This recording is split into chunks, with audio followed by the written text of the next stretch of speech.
الحمد لله رب العالمين أشهد أن لا إله إلا الله وحده لا شريك له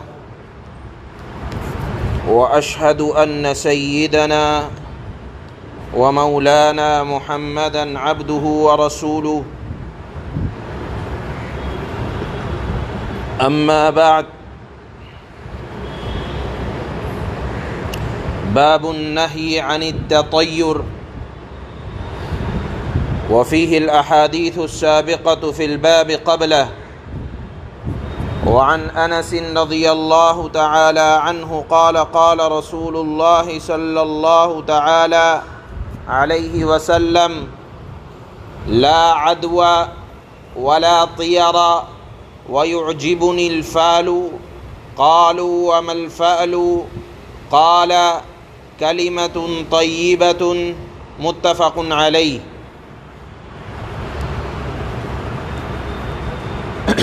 اس حدیث کے اندر یہ جو باب چلا ہے، اس حدیث کے اوپر امام نووی رحمہ اللہ نے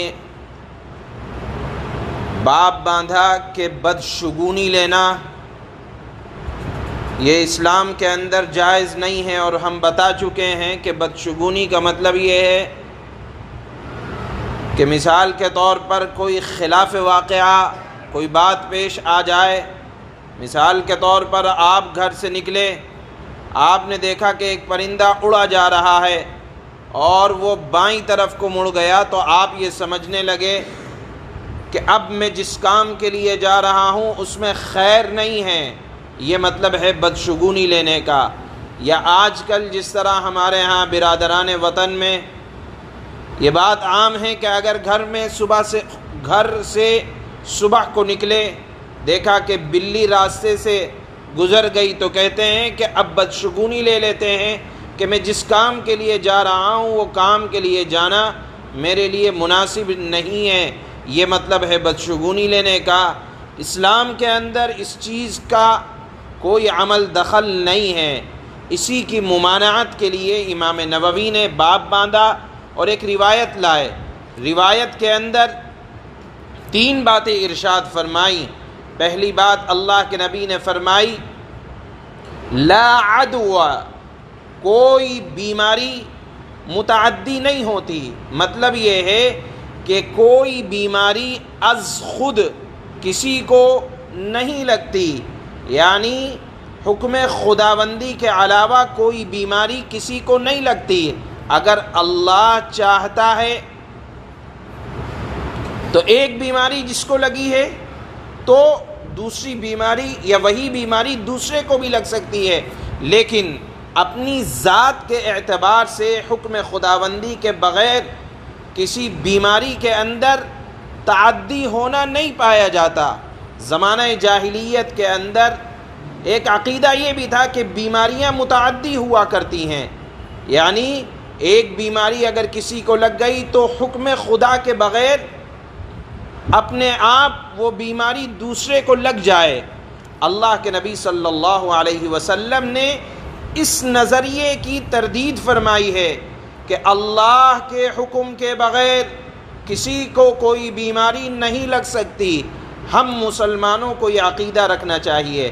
آپ پھر کہیں گے کہ ہم نے تو اپنی آنکھ سے دیکھا کہ جس طرح یہ پینڈیمک کا زمانہ چل رہا ہے، بیماری لگی، تو اللہ کے نبی صلی اللہ علیہ وسلم یہی حدیث ایک مرتبہ صحابہ اکرام کے درمیان بیان فرما رہے تھے۔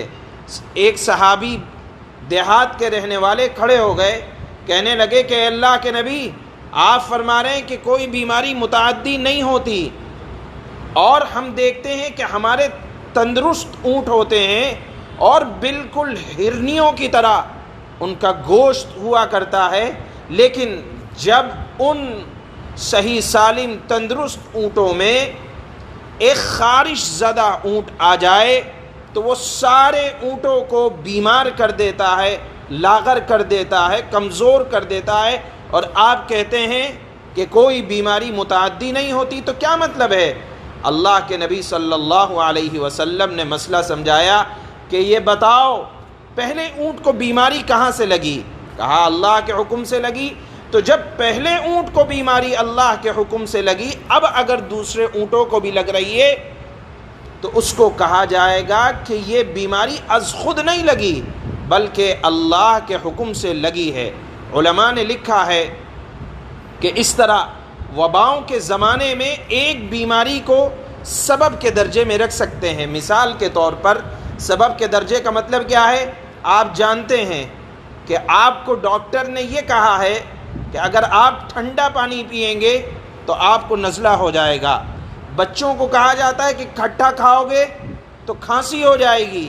اسی طرح ان بیماریوں کو اس درجے میں رکھ لیں کہ اگر ہم کسی بیمار کے پاس یا اس طرح کے وبا کے زمانے میں کسی بیمار کے پاس جائیں گے تو سبب کے درجے میں، جس طرح کھٹا کھانے سے بچوں کو کھانسی ہو جاتی ہے، ٹھنڈا کھانے سے نزلہ ہو جاتا ہے، ٹھنڈا پانی پینے سے، تو اس کو سبب کے درجے میں رکھیں آج کل کے حالات کو، کہ اگر ہم ایسا کریں گے تو جس طرح ٹھنڈا کھانے سے بیمار ہو جاتے ہیں اور دھوپ میں نکلنے سے بیماری آ جاتی ہے، اصل بیماری جو آتی ہے وہ آتی ہے اللہ کے حکم سے۔ یہ نظریہ اسلام کا ہے کہ از خود حکم خدا کے بغیر کوئی بیمار نہیں پڑتا ہے۔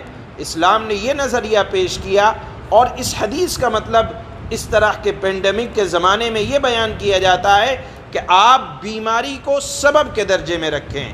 از خود کوئی بیماری کسی کو نہیں لگتی، ہاں اگر سبب پایا جائے گا اور ساتھ میں اللہ کا حکم بھی ہوگا تو بیماری لگے گی۔ ورنہ آپ دیکھیں اس زمانے میں بیماری پھیلی ہوئی تھی، اگر یہ اسی طرح پھیلتی تو سب کے سب بیمار ہو جاتے، لیکن بیمار وہ ہوا اس پینڈیمک کے زمانے میں جس کو اللہ نے چاہا۔ تو مطلب یہی ہوا کہ آدمی بیمار تب پڑتا ہے جب اللہ کا حکم ہوتا ہے اور سبب پایا جاتا ہے تو آدمی بیمار ہوتا ہے۔ ورنہ آپ دیکھیں بہت سے لوگ اس وبا کے زمانے میں بیمار نہیں ہوئے، کیوں؟ کہ خدا کی مرضی نہیں ہوئی۔ ایک بات۔ دوسری بات اس حدیث کے اندر بیان کی جا رہی ہے وَلَا طِيَرَا، کہ بدشگونی لینا بھی اسلام کے اندر کوئی چیز نہیں ہے، جس کو ابھی سمجھایا۔ تیسری بات اس حدیث کے اندر فرمائی وَيُعْجِبُنِ الْفَعْلُ، اللہ کے نبی فرماتے ہیں کہ مجھے نیک فعلی اچھی لگتی ہے۔ نیک فعلی کا کیا مطلب ہے؟ آپ جا رہے ہیں مثال کے طور پر صبح میں ڈاکٹر کے ہاں، کسی نے کسی کو آواز دی یا سالم، اے سالم۔ سالم کا مطلب ہوتا ہے صحیح سالم، تندرست، جس کو بیماری نہ ہو۔ آپ نے کہا کہ میں ڈاکٹر کے ہاں جا رہا ہوں، کسی نے مجھے سالم کہا، اس کا مطلب یہ ہے کہ میں اب مجھے شفا مل جائے گا۔ اس کو کہا جاتا ہے نیک فعلی۔ یہ نیک فعلی لینے کی اسلام کے اندر اجازت ہے۔ یا آپ مثال کے طور پر انٹرویو کے لیے جا رہے ہیں، امتحان دینے کے لیے جا رہے ہیں، کسی نے آپ کو کہا یا فائز، ایک کامیاب، تو اب آپ اس سے یہ مراد لے لیں کہ اب میں کامیاب ہو جاؤں گا، مجھے نیک نامی ملے گی، عزت ملے گی، سرخروئی ملے گی۔ اس کو کہا جاتا ہے نیک فعلی لینا۔ اللہ کے نبی فرماتے ہیں کہ اسلام کے اندر نیک فعلی یعنی کسی گفتگو کا اچھا معنی مراد لینا اور اس کو اپنے آپ پر منطبق کرنا، اللہ کے نبی فرماتے ہیں کہ یہ بات مجھے اچھی لگتی ہے، اسلام کے اندر اس کی اجازت ہے۔ باب النہی عن التطیر، بدشگونی لینے کی ممانعت کا بیان۔ وعن انس رضی اللہ تعالی عنہ قال قال رسول اللہ صلی اللہ علیہ وسلم لا عدو ولا طیر ويعجبني الفعل قالوا وما الفعل قال کلمۃ طیبہ۔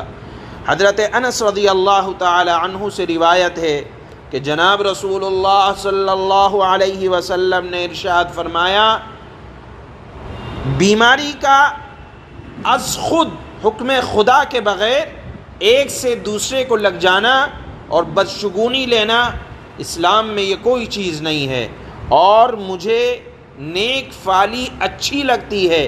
صحابہ نے پوچھا نیک فعل کیا چیز ہے؟ آپ صلی اللہ علیہ وسلم نے فرمایا اچھی بات، یعنی کسی جملے کا اچھا مطلب مراد لینا، یہ نیک فعلی ہے۔